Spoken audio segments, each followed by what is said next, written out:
Hello दोस्तों, सेबी ने अभी रिसेंटली ही एक नया प्रपोजल निकाला है एएमसीज के लिए।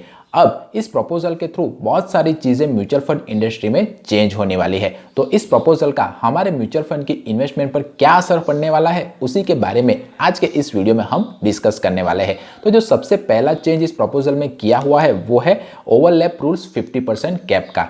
यानी कि सिंपल भाषा में कई सारी जो एएमसीआर होती है उसके पास कई ज़्यादा म्यूचुअल फंड होते हैं, जैसे कि small cap mutual fund, Contra mutual fund, large cap mutual fund. अब कई सारी एएमसी क्या करती है, उसका जो स्मॉल कैप म्यूचुअल फंड में जो स्टॉक होते हैं वही सेक्टर म्यूचुअल फंड में भी सेम स्टॉक होते हैं। तो सेबी ने ये कड़क गाइडलाइंस अभी डिसाइड की हुई है कि 50% से ज़्यादा किसी भी स्कीम के स्टॉक की सिमिलरिटी नहीं होनी चाहिए। यानी कि एग्जाम्पल के तौर पर किसी एक्स एएमसी ने किसी स्मॉल कैप म्यूचुअल फंड में इन्वेस्टमेंट किया हुआ है और उसमें अराउंड 8% टीसीएस में, 7% एचडीएफसी में यानी और 5% रिलायंस में, ऐसे कुल मिलाकर 20% का स्टॉक का इन्वेस्टमेंट है।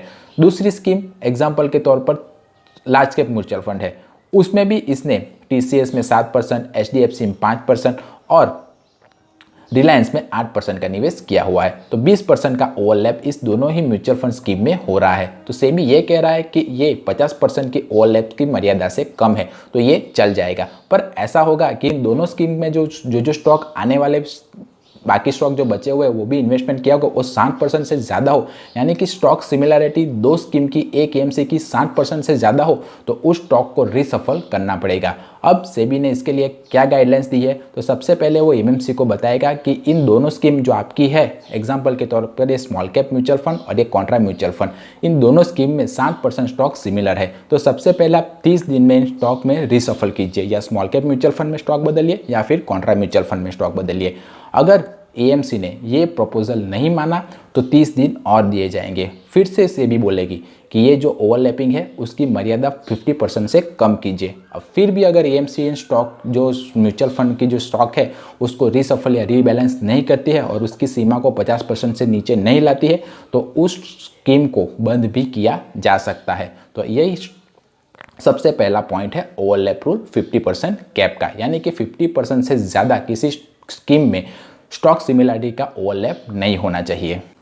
दूसरा सबसे बड़ा पॉइंट है, इस ओवरलैपिंग को मैप करने के लिए सेबी उन सभी एएमसी को 60 डेज का टाइम देगा। उस 60 डेज के अंदर उस स्कीम के स्टॉक को रिसफल करना पड़ेगा। अगर एएमसी ये रिसफल नहीं करती तो सेबी उसके ऊपर अच्छा खासा जुर्माना भी लगा सकती है या उस स्कीम को पॉज भी कर सकती है या बंद भी कर सकती है। तीसरा पॉइंट है residual asset flexibility equity and डेब्ट म्यूचुअल फंड, यानी कि जो अभी म्यूचुअल फंड हम देखने वाले हैं उसमें इक्विटी में 65% निवेश करना पड़ेगा और बाकी बचे जो 35% का जो इन्वेस्टमेंट है वो डेब्ट mutual fund, REC, gold, silver जैसी डेब्ट म्यूचुअल फंड्स की स्कीम में, यानी कि डेब्ट जो सिक्योरिटी होती है उसमें निवेश करना पड़ेगा। ऐसा करने के पीछे सेबी का जो मोटिव ये है कि सारे पैसे इक्विटी में ना इन्वेस्ट हो। जब मार्केट में अगर कैश आए तो जो डेब्ट में निवेश किया हुआ है उसके हिसाब से जो म्यूचुअल फंड जो नेगेटिव जितना जाना चाहिए उससे थोड़ा कम जाए, यानी जो इन्वेस्टर है वो पैनिक में ना आ जाए, म्यूचुअल फंड से पैसे ना निकाल दे। तो ये इन्वेस्टर की साइड को सेव करने के लिए यही रेसिडुअल एसेट फ्लेक्सिबिलिटी की स्कीम का जो पॉइंट है वो सेबी ने इस प्रपोजल में डाला हुआ है। यानी कि कोई भी म्यूचुअल फंड 65% से ज़्यादा पैसा अपना इक्विटी में नहीं डाल सकता, यानी कि 100 रुपये है अगर म्यूचुअल फंड के पास तो वो 65 रुपीज़ ही इक्विटी में डाल सकते हैं और बाकी बस ये पैसे को उसने गोल्ड, डेब्ट, आरईआईटी या फिर अदर गवर्नमेंट इंस्ट्रूमेंट में निवेश करना पड़ेगा जो सेफ हो हर किसी तरह से। उसके बाद का जो अगला रूल्स है जिसमें नेमिंग एंड कैटेगरी सिंप्लीफिकेशन किया गया है, यानी कि जो कई सारे डेब्ट म्यूचुअल फंड होते हैं उसमें एक टर्म यूज़ होती है, यानी कि ड्यूरेशन।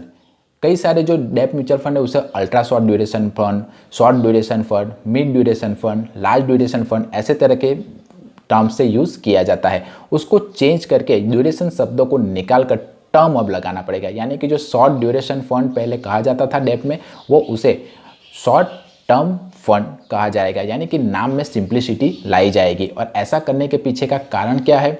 ऐसा करने के पीछे का कारण है इन्वेस्टरों को सेव करना, क्योंकि कई बार सेम नाम को देखकर इन्वेस्टर कंफ्यूज होते जाते हैं। तो ड्यूरेशन की जगह अगर टर्म लिखा होगा, यानी कि mid term, long term, short term, ultra short term, तो इस तरह के नाम अगर लिखा होगा तो जो इन्वेस्टर होगा उसमें कॉम्प्लेक्सिटी भी कम आएगी और इन्वेस्टर का भरोसा भी बनेगा और ये अच्छे माइंडसेट से अच्छे डेप इंस्ट्रूमेंट में इन्वेस्टर पैसा निवेश कर पाएगा। उसके बाद जो अगला रूल्स है वो है स्कीम पर कैटेगरी रूल्स अप्लाई, यानी कि जो हर एक कैटेगरी में जो एएमसी होती है वो 2 म्यूचुअल फंड को रिलीज कर सकती है। एग्जाम्पल के तौर पर अगर किसी एक्स एएमसी के पास लार्ज कैप म्यूचुअल फंड पड़ा हुआ है, अब उस लार्ज कैप म्यूचुअल फंड का AUM 50,000 करोड़ से अगर बढ़ गया तो वो लार्ज कैप म्यूचुअल फंड का दूसरा म्यूचुअल फंड लॉन्च कर सकता है। बस शर्त इतनी है कि उस एएमसी को, यानी कि एक्स एएमसी अगर दूसरा large cap mutual fund launch करती है तो उसे सीरीज 2 नाम देना पड़ेगा, यानी नाम बराबर रखना पड़ेगा। यानी 2 लार्ज कैप म्यूचुअल फंड भी वो निकाल सकती है, 2 मिड कैप भी निकाल सकती है, 2 स्मॉल कैप भी निकाल सकती है। और कब? जब AUM 50,000 करोड़ से ज़्यादा बढ़ जाए तो उसे सीरीज 2 बाद में लिखना पड़ेगा। तो इन्वेस्टरों को ऐसा लगेगा कि ये म्यूचुअल फंड लार्ज कैप में ही निवेश करता है, पर अभी अभी ये चालू हुआ है, सीरीज 2 लिखा होगा तो इन्वेस्टरों में भी काफ़ी ज़्यादा अंडरस्टैंडिंग और क्लैरिफिकेशन बना रहेगा।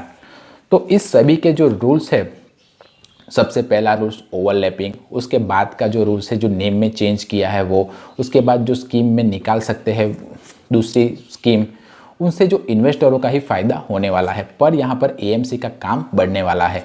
तो आपके म्यूचुअल फंड के ऊपर भी इसका तो असर देखने को मिलेगा ही मिलेगा। आपका इन रूल्स के बारे में क्या कहना है मुझे आप कमेंट करके बता सकते हो। वीडियो पसंद आया है तो वीडियो को लाइक कीजिए, चैनल को सब्सक्राइब कीजिए।